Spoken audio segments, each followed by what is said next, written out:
नमस्कार साथियों, मैं हूं प्रशांत और मेरे साथ इस वक्त मौजूद हैं समीर अहमद हाशमी जी। आपका बहुत बहुत स्वागत है सर हमारे स्टूडियो में। जी धन्यवाद। जैसा कि आप देख रहे हैं, देश में अक्सर ही हिंदू और मुसलमान पर चर्चा होती रहती है। हिंदू कितना कट्टर हो गया है, मुसलमान कितना कट्टर हो गया है, सांप्रदायिकता देश को कहाँ लेके जा रही है, और कुछ इन्हीं सवालों के इर्द गिर्द आज हम भी रहेंगे। आज हमारा भी भाव इस पॉडकास्ट में कुछ वैसा ही रहेगा। उसको शुरू करते हुए हम आपसे सबसे पहले तो ये पूछना चाहेंगे कि ये जो सांप्रदायिकता देश में व्याप्त हो गई है, जिस तरीके से देश के युवा कहीं ना कहीं इतने बरगला दिए गए हैं, इतने प्रभावित कर दिए गए हैं कि वो अपने भविष्य के बारे में कम और बेमतलब की चीजों के बारे में ज्यादा सोचने लगे हैं। क्या कहना चाहेंगे सर आप इस पर? देखिए, सबसे ज्यादा जरूरी चीज ये होता है कि अगर हम शिक्षा से दूर होते हैं, बाबा साहब ने कहा था कि शिक्षा वो शेरनी का दूध है जो जितना पिएगा उतना दहाड़ेगा। लेकिन आज युवाओं की स्थिति ये हो गई है कि वो शिक्षा से दूर होते हैं और राजनीतिक पार्टियों के चंगुल में आते हैं। राजनीतिक पार्टियों का जिक्र ये किया जाएगा क्योंकि वो अपनी राजनीतिक जो रोटियां हैं वो सेकने का काम करते हैं। आप जब शिक्षित होंगे, आप जब पढ़े लिखे होंगे, आप चाहे समाज की बात हो या देश की बात हो, अपने हिसाब से आप उसमें सहयोग कर सकते हैं। लेकिन आज के युवा जो राजनीतिक पार्टियां हैं वो सीधे तरीके से उनको बरगलाती हैं और अपने हिसाब से यूज करने का काम करती हैं। तो वो कौन सी राजनीतिक पार्टियां हैं? जैसे जितनी भी पार्टियां हैं उनके साथ ये जोड़ दिया जाता है कि ये इस धर्म या इस जाति विशेष की पार्टी है। तो आज का भारतीय मुसलमान किस पार्टी को अपनी पार्टी के रूप में देख रहा है? कोई एक पार्टी है जिसकी तरफ सभी मुसलमान टकटकी लगाए देख रहे हैं कि हमारा उत्थान करेगा, ये हमारा कल्याण करेगा? देखिए, राजनीतिक पार्टी का जब जिक्र आता है और मुसलमान का जिक्र आता है तो तमाम राजनीतिक पार्टियों ने मुसलमानों को लावारिस छोड़ दिया है। ऐसा लावारिस जिसका कोई नहीं होता, कोई नहीं होता है। और समय समय पर सब एक लेगेसी की तरह कि हम आपके हिस्सेदारी के लिए, हम आपके भागीदारी के लिए तत्परता से काम करते हैं। लेकिन इतिहास गवाह है और आजादी के बाद जितनी भी पार्टियां रही हैं, आप चाहे रिकॉर्ड उठा के देखेंगे, सबने मुसलमानों का वोट लिया। लेकिन आज दुर्भाग्य की बात यह है कि माइनॉरिटीज में आप देखेंगे सबसे बड़े जो बहुसंख्यक हैं वो मुसलमान हैं। लेकिन क्या वजह है कि सबसे पिछड़ा जो है वो मुसलमान ही है। रोजगार में देखेंगे मुसलमान पिछड़ा, शिक्षा में देखेंगे मुसलमान पिछड़ा है। तो राजनीतिक पार्टियों ने हमेशा से मुसलमानों का इस्तेमाल, अब मैं किसी एक व्यक्तिगत विषय का नाम नहीं लूंगा, व्यक्तिगत किसी पार्टी का नाम नहीं लूंगा, लेकिन तमाम पार्टी उसमें शामिल है। बीजेपी का ये कहा जाता है कि अधिकतर लोग जिक्र करते हैं मुस्लिम विरोधी, उसका तो नाम ही मुस्लिम विरोधी आ गया। लेकिन जो मुस्लिम सपोर्टर हैं उन्होंने मुसलमानों को क्या दिया? मैं खुद एक मुसलमान फैमिली से बिलोंग करता हूं। किस पार्टी ने प्रतिनिधित्व दिया है एक गरीब मुसलमान को? अगर आजम खान साहब का हम नाम लें, आजम खान साहब उत्तर प्रदेश की राजनीति में एक बड़ा नाम है। उनके बेटे अब्दुल्ला आजम आते हैं। ऐसी कौन सी काबिलियत थी जो अब्दुल्ला आजम को उनको विधायक बनाना पड़ा? दूसरे भी लोग हो सकते हैं। उनकी जो वाइफ हैं तंजीम फातिमा, शायद मुझे लगता है उनका नाम है। तो अपने ही परिवार को लेके चलते हैं। आप जब मुसलमान का जिक्र करते हैं तो जो एक देश की अंतिम लाइन में खड़ा हुआ मुसलमान है उसके ऊपर भी नजर डालना चाहिए। मैं गांव से आता हूं, मुझे नहीं लगता कि मेरी कोई राजनीतिक पार्टी है या मेरे परिवार का कोई ऐसा लोग जो राजनीति में जुड़े हों। इच्छा हमारी है, मैं भी चाहता हूं प्रधानमंत्री बनूं, मैं भी चाहता हूं मुख्यमंत्री बनूं। लेकिन पार्टियां जब इस्तेमाल करती हैं तो ये दुख होता है कि आप हमें ये कहते हैं चुनाव के टाइम कि हम आपका साथ देंगे, आपका विकास करेंगे, आप हम पर विश्वास कीजिए। लेकिन चुनाव के बाद आपको जब सत्ता मिलती है तो आप तेज पत्ता में, हमारे यहाँ जब खाना बनता है तो तेज पत्ता का अहम रोल होता है कि स्वाद के लिए। मुसलमानों का काम आज के समय ऐसा हो गया है कि तेज पत्ते की तरह उनको सबसे पहले उस स्वादिष्ट खाने से निकाल के फेंक दिया जाता है और समय आने पर फिर से उनको उसी में स्थापित किया जाता है। जब तक खाना बना तब तक तेज पत्ता उसके साथ पका, जैसे ही खाना तुरंत निकाल के बाहर। बिल्कुल। अभी बातों बातों में आपने कहा कि मुसलमानों में शिक्षा और रोजगार की कमी है।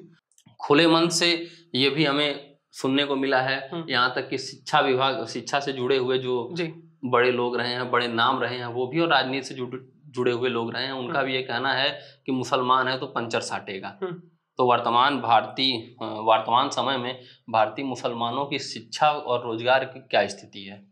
देखिए, ये कहना गलत होगा कि मुसलमान है वो पंचर साटेगा। नहीं, ये लोग अक्सर ही आप सुन लेते होंगे इस तरीके के मीम्स, रील्स और मंचों से भाषण या क्लासरूम से इस तरीके का टीचर्स द्वारा कह दिया जाना। मतलब आप ये कह रहे हैं कि लोग अमूमन कहते हैं, अमूमन कह देते हैं मुसलमान जो है मुसलमान है तो पंचर साटेगा, रिक्शा चलाएगा, ऐसी वैसी चीजें करेगा। तो मुसलमान अगर ये करेगा तो क्यों मजबूर है भाई? उसकी वर्तमान समय में भारतीय समाज में, भारत में मुसलमानों की शिक्षा और रोजगार का स्तर क्या है, क्यों इतना नीचे है कि उसे ये सब करना पड़ रहा है? देखिए, मुसलमान, और आपने जिक्र किया पंचर बनाएगा, ईंटा गारा करेगा, मजदूरी करेगा।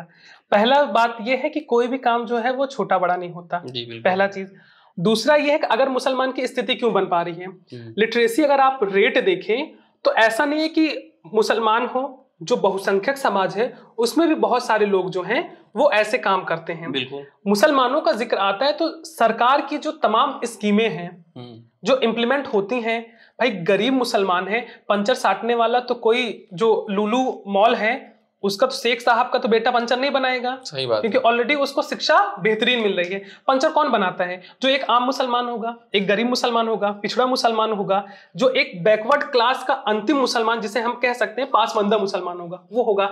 अब वो अगर वो पढ़ना चाहता है, भाई उसके पिता जो हैं वो कुछ नहीं करते हैं, एक किसान है, सिंपल सी बात समझ, एक किसान है, वो कैसे सपना देखेगा कि लखनऊ हम विश्वविद्यालय में जाके पढ़ेंगे?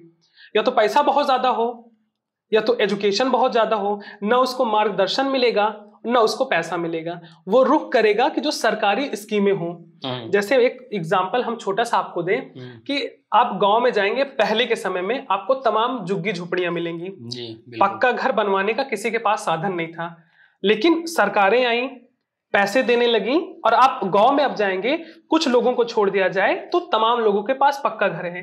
भाई जब सरकारें हमको दे रही हैं तो हम क्यों नहीं लेंगे? हम बिल्कुल लेंगे, लेकिन सरकार एक हाथ से बढ़ाए तो हम दोनों हाथ से लेने के लिए तैयार हैं। लेकिन सरकार क्या कर रही है? जैसे मौलाना अबुल कलाम आजाद फेलोशिप था, तमाम मुसलमान जो लोग हैं, या खुद मैं अपनी बात करूं, तमाम ऐसे लोग हैं जो उसके माध्यम से लोग पढ़ना चाहते हैं। एक वही एक साधन होता है, एक जरिया होता है कि लोग उसमें अप्लाई करें, पैसे मिलेंगे, पढ़ेंगे। तो सरकार तो बंद करने पे लगी है तमाम फेलोशिप जो अल्पसंख्यकों के कल्याण के लिए चलाए जा रहे हैं। बिल्कुल। अब सपना तो हम देखेंगे नहीं, रात में सोए और सुबह सपना देखें बड़ी यूनिवर्सिटी में पढ़ना है, फ्री ऑफ कॉस्ट हो जाएगा, बिल्कुल नहीं होगा। तो सरकार की भी जो स्कीमें हैं, इम्प्लीमेंटेशन ऐसा होना चाहिए कि वो बंद ना करें, उसको और आगे बढ़ाएं। क्योंकि मुसलमान ऐसा तबका है, आजादी के बाद से बहुसंख्यक समाज यहाँ पर है, उसके साथ में माइनॉरिटीज में सबसे बड़ा संख्या वाला है। बिल्कुल। लेकिन ये बार बार सवाल उठता है कि जैन जो है वो 0.1% समथिंग है, लेकिन उनकी जो साक्षरता दर है वो ज्यादा है मुसलमानों के कंपेयर में। क्यों? उनके पास रोजगार भी बेहतर है उनके पास भी है। जो हमारे ईसाई कम्युनिटी से हैं उनके पास शिक्षा के साधन ज्यादा हैं, शिक्षा उनके पास ज्यादा है। तो मुसलमानों में ऐसा क्या चीज हो रहा है? बरगलाना, बहकाना और अपने लिए इस्तेमाल करना। मुझे लगता है कि सरकार और जो सामाजिक संगठन है उनको भी इस बातों का ध्यान देना चाहिए, और खुद स्वयं जो घर वाले हैं उनको इस बातों का ध्यान देना चाहिए। एक रोटी कम खाएं लेकिन अपने बच्चों को पढ़ाएं। नहीं, देखिए, अभिभावक तो हमेशा चाहता है कि बच्चे शिक्षित हों, रोजगार पाएं। बिल्कुल, अभिभावक हमेशा एक रोटी कम खा के अपने बच्चे को शिक्षित करना चाहता है। लेकिन आज के सोशल मीडिया पे जो एक अलग तरीके की शिक्षा दी जा रही है, और उस शिक्षा में कहीं ना कहीं देश के दो बड़े समुदाय के लोगों को, एक धर्म और एक समुदाय लोग कहते हैं, तो कहीं ना कहीं हिंदू और मुसलमानों के बीच जो दरार खड़ी की जा रही है, इससे कैसे बचा जाए? ये क्यों खड़ी की जाती है? इसका लाभ किन किन को जाता है? और आम आदमी, हमारे आप जैसे लोग जो इसके चक्कर में फंस जाते हैं, ये अपना वास्तविक कितना नुकसान कर रहे हैं? देखिए, एक बड़ी अच्छी लाइन थी कि लश्कर भी तुम्हारा, सरदार भी तुम्हारा, तुम झूठ को सच लिख दो, अखबार भी तुम्हारा। तो आज के मौजूदा समय में कुछ इसी तरीके से काम चला जा रहा है जी। लोगों का काम होता है कहना, लोगों का काम होता है बोलना, क्या करना है वो हमारे ऊपर निर्भर करता है। लेकिन आज मीडिया की स्थिति, सोशल मीडिया को तो मैं साइड में रखूंगा क्योंकि मीडिया का काम है पर्दा गिराना और सोशल मीडिया का काम है पर्दा उठाना जी। तो आज सोशल मीडिया वो कर रही है। आपकी भी एक बड़ी भूमिका है कि आप बड़े मीडिया चैनल, क्योंकि अगर आप अभी मेरे से सवाल ये कर रहे होते तो आपके ऊपर भी दबाव होता, आप ये सवाल पूछने की हिम्मत ना कर पाते, क्योंकि आप खुद सोशल मीडिया से जुड़े हुए हैं, तो आप स्वतंत्र होकर हमसे सवाल कर रहे हैं। आप तमाम चैनलों को देखिए 2014 के बाद, और मैं बिल्कुल जिम्मेदारी से कहता हूं 2014 के बाद आप तमाम चैनलों के थंबनेल को देखेंगे, उनके पोस्टर को देखेंगे, तो आपको ये भावनाएं नजर आएंगी। मीडिया का लोकतंत्र का चौथा स्तंभ, सरकार को बनाना बिगाड़ना कहीं ना कहीं मीडिया के अंदर में आता है, और देश को सही दिशा पे लेके जाना मीडिया का काम है। लेकिन आज मुसलमान होने के नाम पर इतना जहर बोया जा रहा है। अगर हम एक ट्रेन में सफर करते हैं, किसी का फोन आया, मेरे चेहरे से नहीं लगता कि मैं मुसलमान हूं, क्योंकि मेरे माथे पे नहीं लिखा है। मैं ट्रेन में बैठा हूं, अगर किसी का फोन आया और मैंने फोन उठाया और जवाब में मैंने जैसे वालेकुम अस्सलाम कहा, तो वहां तमाम बैठे जो लोग हैं उनका हाव भाव, उनका रंग जो है वो बदल जाता है। वो पेट से तो नहीं आता है, वो सोशल मीडिया की देन है, वो मीडिया की देन है, सरकार की देन है। सरकार अपना एक एजेंडा लेके चलती है और उसी को मीडिया जो है आगे बढ़ाने का काम करती है। तमाम मीडिया को आप देखिए, जैसे अभी मैं आपको जिक्र कहूं, पहलगाम की बात है, पहलगाम का मैं जिक्र करना चाहूंगा, क्योंकि तमाम लोग आप देखेंगे कि ये एक भ्रम फैलाया जा रहा है कि जाति नहीं, वहां पर धर्म पूछ कर मारा गया। मैं बिल्कुल इससे इत्तेफाक नहीं रखता हूं। और इस्लाम का मतलब ये होता है कि जो वजू हम लोग करते हैं नमाज के पहले, वजू में आप एक कतरा भी पानी ज्यादा नहीं बहा सकते हो। वजू करने में कतरा पानी नहीं बहा सकते हो, वो किसी का खून बहाने की परमिशन कैसे देगा? सही बात है। जिस प्रॉफिट मोहम्मद ने, एक बुढ़िया थी जो उनके ऊपर रोज कूड़ा डालती थी, एक दिन वो कूड़ा डालने नहीं आई तो उसके घर पहुंच गए पैगंबर साहब। हम वो इस्लाम से मानते हैं ना।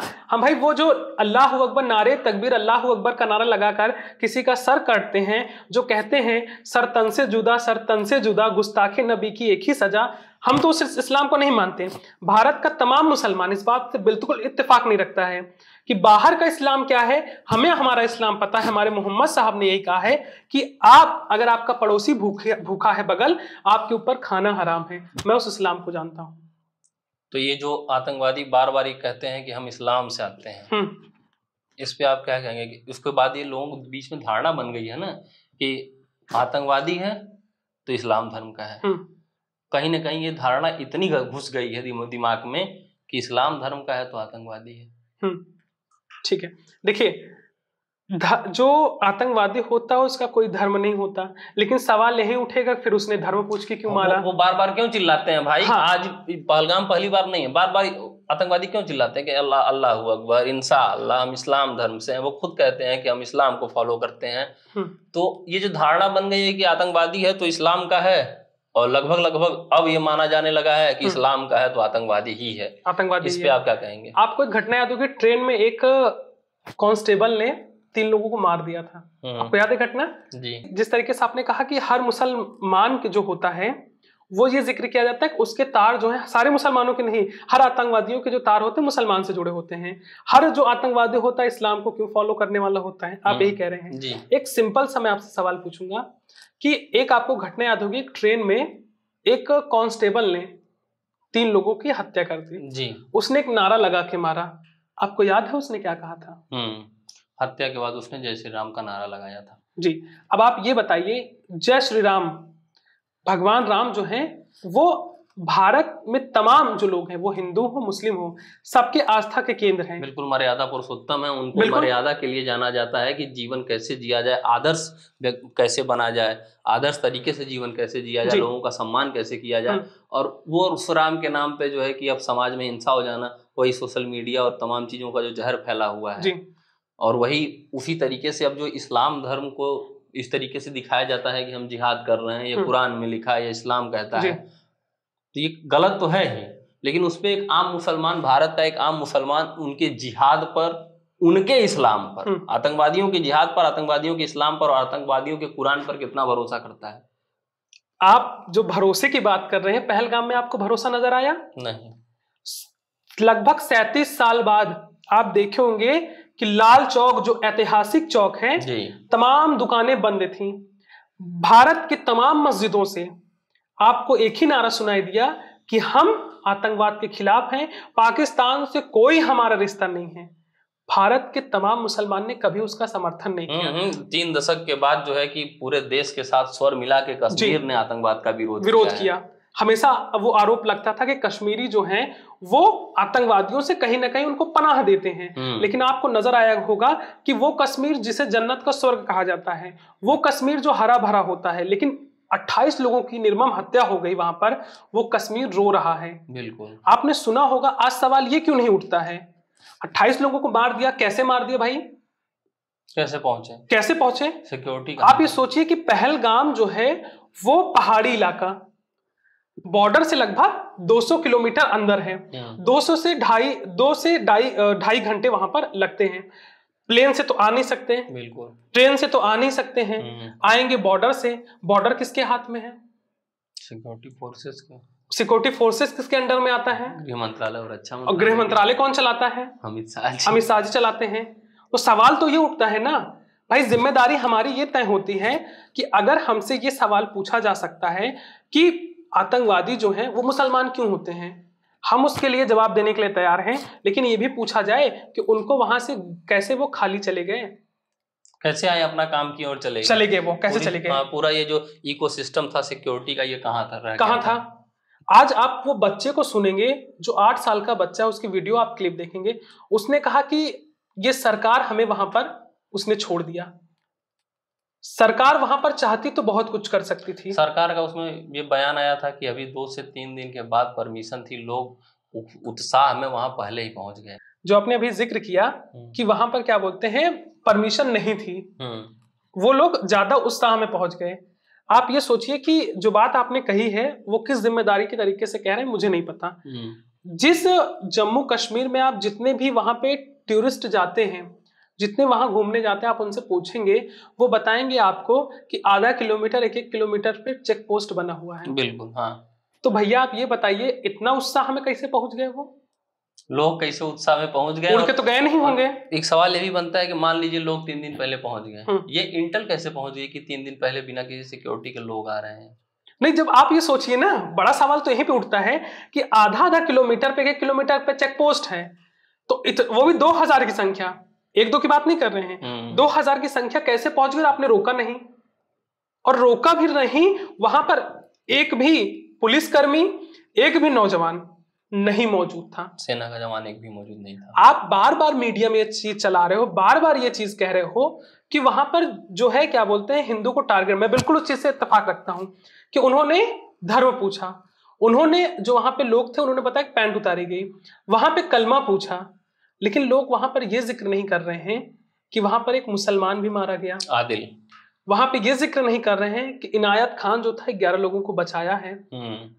एक सिक्के के 2 पहलू होते हैं। बिल्कुल, अगर वो चाहता, इनके पास तो 22 चॉइस थी, आदिल हुसैन के पास 22 चॉइस थी, भाई हम अल्हम्दुलिल्लाह है औज़ु बिल्लाहि मिनश शैतानिर रजीम बिस्मिल्लाहिर रहमानिर रहीम, एक लाइन बोलकर हम आराम से बच जाते। बिल्कुल, हम क्यों उसकी बंदूक छीनते?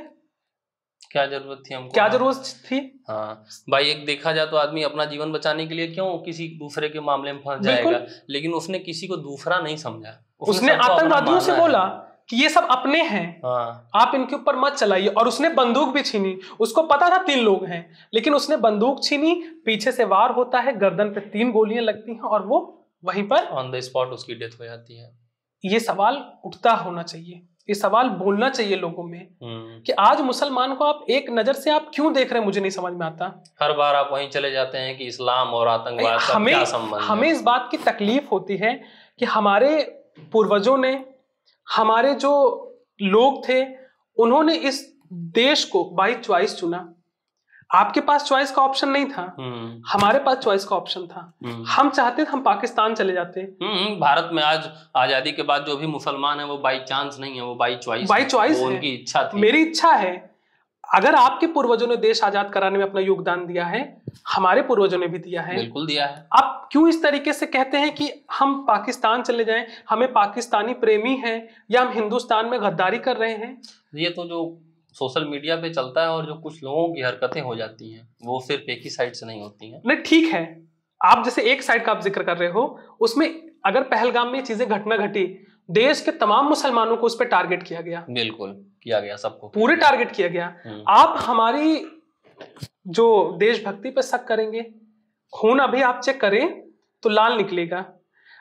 किसी ने कहा था कि क्या बोलते हैं, तूने नफरत का ये बाजार सजाया हुआ है, तू ये कहता है मुसलमान पराया हुआ है, आजा दिल चीर के दिखलाऊं वतन का नक्शा, मेरा भारत मेरे सीने में समाया हुआ है। हनुमान जी तरह अगर होते तो सीना चीर के दिखा देते कि भारत हमारे सांसों में, भारत हमारे रगों में, भारत हमारे आत्मा में समाया। लेकिन ये देखने दिखाने की नौबत आ ही क्यों रही है? क्यों ऐसा करना पड़ रहा है कि भाई आपको साक्ष्य देना पड़ रहा है कि आप कौन है, क्यों है? आप पहली बात तो साक्ष्य मांगने वाला होता कौन है, और दूसरी बात यह है कि साक्ष्य देने की नौबत आ क्यों गई है? आज समाज क्यों इतना नीचे स्तर पे जाके सोच रहा है कि नहीं नहीं सबूत ले लो? जब राजनीति है वो धंधा बन जाए आपको, तो आपको लगता है कि आपको इस दिशा में जाना चाहिए जी। अगर आप ये नहीं पूछेंगे कि मुसलमान हैं तो आपको रोजगार पे बात करना पड़ेगा। अगर आप ये नहीं पूछेंगे कि हिंदू मुस्लिम करना है तो आपको शिक्षा पे बात करना पड़ेगा। अगर आप ये नहीं करेंगे कि पाकिस्तान का जिक्र नहीं करेंगे तो आपको तो फिर क्या बोलते हैं, इंफ्रास्ट्रक्चर पे बात करना पड़ेगा, जो आपके पास है नहीं। अपनी नाकामियों को छिपाने के लिए आप देश के ऐसे लोगों को सामने रखना चाहते हैं जो देश की विकास में, देश की तरक्की में, देश की आजादी में अपना योगदान दिए हुए हैं। तो आप अपनी नाकामियों को छिपा रहे हैं ना जी। भाई इससे पहले तो कभी ऐसा नहीं होता था। इससे पहले तो कभी सबूत नहीं मांगा जाता था, कभी सबूत नहीं मांगा गया। हाँ, तो अभी सबूत क्यों मांगा जा रहा है? इस पे जब ये वीडियो अपलोड होगी तो दर्शकों के मन में सवाल उठ सकता है जी, मुझे लग रहा है कि उठेगा कि इससे पहले तो सबूत आतंकवादियों ने भी नहीं मांगा था, धर्म तो उन्होंने भी नहीं पूछा था। ये बहस काफी लंबी है, लड़ाई काफी लंबी है, और ये लड़ाई बंद हो जाए तो ही बेहतर है। लेकिन अब मैं अगले सवाल की तरफ रुक करके आपसे जानना चाहूंगा कि जो जाति जनगणना की बात है, इस जाति जनगणना से मुसलमानों को कितना फायदा होगा? मुसलमानों को, हम अब पूर्वांचल से आते हैं जी, और पूर्वांचल में बहुत बढ़िया चीज है कि क्या बोलते हैं, एक देहाती में कहें तो हमको ऐसी कुछ मतलब नहीं खेबा, कुछ आह नहीं हमसे के मतलब ओकरे एकरे वजह से नहीं ना कि जब मुसलमान अगर 20% का 80-20 का रेशियो दिया जाता है, अगर मुसलमान 20% है तो मुसलमान की तब भागीदारी नहीं जिसकी जितनी हिस्सेदारी उसकी उतनी भागीदारी। हमारी हिस्सेदारी भी अभी है, हमारी भागीदारी भी अभी नहीं है। देखिए, ऊंट के मुंह में जीरा जी, जाति जनगणना का मतलब वही है, और वो क्यों है वो मैं आपको बताना चाहूंगा। आज जब मुसलमान एक तरीके से मान लीजिए कि संगठित तौर पर नजर आ रहा है, वो भले भले किसी पार्टी को सपोर्ट करे, लेकिन अभी आपको ये नहीं जिक्र आएगा मुसलमान में हम अंसारी हैं, मुसलमान में हम भाट हैं, मुसलमान में हम खान हैं। आप कहीं भी सुने होंगे कि मुसलमान का एक मुश्त वोट जा रहा है। दूसरी जगह आपको नजर आएगा कि भाई जो राजभर समाज के इनको जा रहा है, पासवान समाज को उनको जा रहा है, लेकिन मुसलमान का एक वोट जा रहा है। जब मुसलमान का एक मुश्त वोट जा रहा है तो मुसलमान की भागीदारी आपको कहाँ नजर आ रही है? हाँ, जब संगठित मुसलमानों का संगठित वोट एक ही पार्टी, एक ही व्यक्ति को मिल रहा है, तब उनका प्रतिनिधित्व नहीं हो पा रहा है जी। तो और आप समझिए कि जनगणना का जो जातीय जनगणना हो रही है वो ये इसलिए हो रही है कि हमें एक्चुअल हमारा फिगर पता चले, एक्चुअल हमारी संख्या पता चले, उसके हिसाब से हम सामने वाले से बोले भाई हमारी संख्या इतनी है, हमें इतनी भागीदारी चाहिए, भागीदारी हमारी सुनिश्चित कीजिए। जब मुसलमानों में जाति जनगणना होगी तो पता चलेगा कि भाई अंसारी 1% है, खान 3% है, फिर तो ये पासवान आपको क्या बोलते हैं जो भाट समाज है वो आपको 0.2% है। तो आप क्या करेंगे? अंसारी अगर किसी एक पार्टी को 1% किसी को समर्थन करेगा, वो मुख्यमंत्री बना देगा आपको, वो आपको मंत्री बनाएगा, क्या भागीदारी में? तो कहीं ना कहीं इसका एक पक्ष ये हो सकता है कि मुसलमानों में भी जातिवाद देखने को मिलने लगेगा जाति जनगणना के बाद। स्थिति बेहतर होने की बजाय जो अभी मुसलमान कारपेट बिछाने का काम कर रहा है, मुझे लगता है वो भी उसको नहीं मिलेगा। जो भागीदारी सुनिश्चित करने के नाम पे जातिवाद का बीज बोया जा रहा है पीछे पीछे। मतलब सिंपल सा मेरा ये कहना है, जब हम संगठित हैं, जब आपको मुसलमान शब्द नजर आ रहा है तब आपको कुछ नहीं मिल रहा है। ये फायदा जाति जनगणना जो है उन समाज को मिल सकती है जिनकी संख्या वास्तविकता में ज्यादा है। जो आज आप देख रहे होंगे अलग अलग आपके बहुसंख्यक समाज में अलग अलग जो जाति हैं उनका लोग प्रतिनिधित्व कर रहे हैं, और वो दावे से कह रहे हैं कि हम इनका प्रतिनिधित्व कर रहे हैं, इस पार्टी इस जो जाति है उसके मालिक हम हैं, हमें आप आगे बढ़ाओ, तो आप इस जाति को आगे बढ़ा रहे हो। एग्जाम्पल आपके यूपी में है। बिल्कुल बिल्कुल, हमें आगे बढ़ाइए तो इस जाति आगे बढ़ेगा। अच्छा, तो ये जो प्रतिनिधित्व ले लिया गया है कि ब्राह्मणों का प्रतिनिधित्व मैं कर रहा हूँ, क्षत्रियों का वो कर रहा है, हरिजनों का वो कर रहा है, ये मुसलमानों में क्यों नहीं दिखता है कि मुसलमानों का जो संगठित वोट मिलता है और जो समुचित रूप से मुसलमानों का प्रतिनिधित्व करने वाला एक चेहरा समाज में क्यों नहीं दिखता है? उसका वास्तविक रीजन ये है, मुस्लिम कम्युनिटी से कोई एक नेता निकला, वो अपनी जो महत्वाकांक्षाएं हैं उसके अनुरूप उसकी जो विचारधारा है, क्योंकि मुस्लिम विचारधारा जो है या उसकी जो विचारधारा होगी वो किसी पार्टी से मेल खाई, वो उसमें चला गया, वहां से वो जाता है, अगर वहां से कुछ रिश्ते उसके ऊपर नीचे होते हैं वो दूसरे में जाता है, दूसरे से वो तीसरे में जाता है, तीसरे से वो चौथे में जाता है। कौन सा मुसलमान उस पर भरोसा करेगा? वही बात जो आपने थोड़ी देर पहले कही ना कि हमको आगे बढ़ाइए, जाति आगे बढ़ जाएगी, तो लोग खुद आगे बढ़ने के चक्कर में पड़े हैं, अपने पीछे जो भाई आजम खान साहब इतने, मतलब मुझे लगता है 2012 के पहले जब मुलायम सिंह यादव जी की सरकार थी, फिर अखिलेश यादव की सरकार आई, एक बड़ा नाम था, क्या काम हुआ?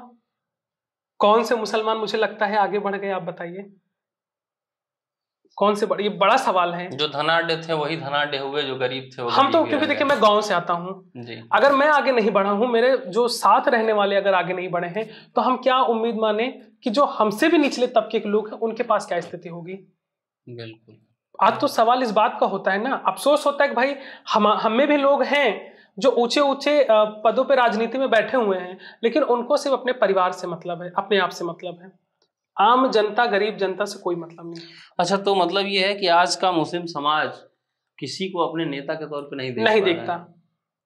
अच्छा समीर जी, बार बार ये देखने को मिलता है, बार बार ये कहा जाता है कि मदरसे में जो शिक्षा दिलाई जा रही है उस पर बार बार सवाल उठता है कि मदरसा अब जिहाद सिखाने लगा है, कुरान नहीं सिखा रहा है जी।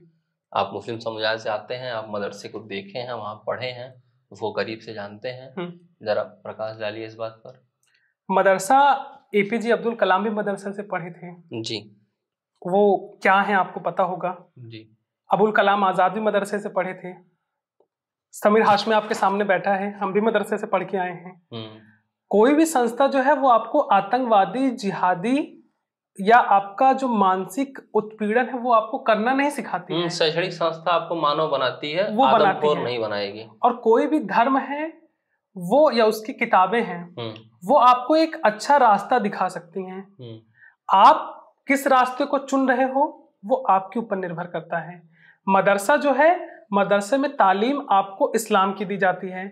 अब सीधे तरीके, मैं पहले भी आपको इंटरव्यू में कह चुका हूं कि इस्लाम की जब तालीम दी जाती है, इस्लाम का मतलब होता है सच्चाई, इस्लाम का मतलब होता है अच्छाई, इस्लाम का मतलब होता है मानवता। वो प्रॉफिट मोहम्मद जो लगातार अपने ऊपर पत्थर उनके ऊपर मारा जा रहा था, उनके ऊपर कंकड़ मारा जा रहा था, लेकिन उस सब चीजों को सहते रहे। अगर इस्लाम तलवार की नोक पर फैला होता तो आज इस्लाम कब तक खत्म हो गया होता।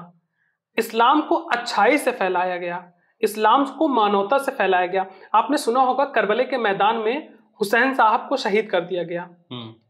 वो इस्लाम फैलाने की बागडोर थी, वो इस्लाम को आगे बढ़ाने के था। इस्लाम में आप ये समझिए कि बेवजह अगर जब पानी नहीं बहाया जा सकता है, हमें ये कहा जाता है कि आप अगर ज्यादा नए कपड़े पहनेंगे उसका भी आपको हिसाब देना पड़ेगा, आप खाना खराब करेंगे उसका आपको हिसाब देना पड़ेगा, पानी आप बहाएंगे उसका आपको हिसाब देना पड़ेगा। जितनी आपकी जरूरत है आप इस्तेमाल कीजिए, बाकी आप दूसरों को दे दीजिए। अगर आपका पड़ोसी किसी तकलीफ में है, अगर आप उसकी मदद नहीं कर दे रहे हो तो आपका फिर सारा धन, सारा दौलत आपका बेकार है। मतलब जो भी धर्म है वो मानवता ही सिखाते हैं। तो आप कैसे कह सकते हो कि आप जो है मदरसा है जिहाद सिखाते हैं, या आप खुद जाके पढ़िए उसमें।